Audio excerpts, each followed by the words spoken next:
Em chính thức quay lại showbiz sau thời gian ở ẩn. Em quá mệt rồi, nhưng vẫn muốn đứng trên sân khấu. Có hàng loạt ồn ào phát ngôn và bị xử phạt vào tháng 4 năm 2024.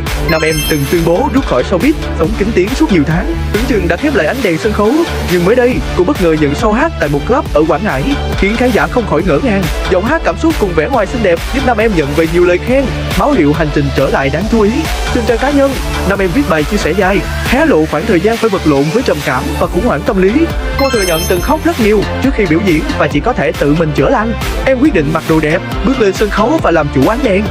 Vì em biết chỉ có sự tỉnh táo, xinh đẹp, mạnh mẽ mới giúp em tốt hơn. Khó càng quỵ lụy, càng khiến người khác chán ghét. Cô bộc bạch dù từng khiến công chúng thất vọng vì những ồn ào cũ, nhưng lần này Nam em dường như đã thật sự cố gắng để làm mới mình. Cô xin lỗi khán giả, mong được bao dung và cho cơ hội làm lại từ đầu.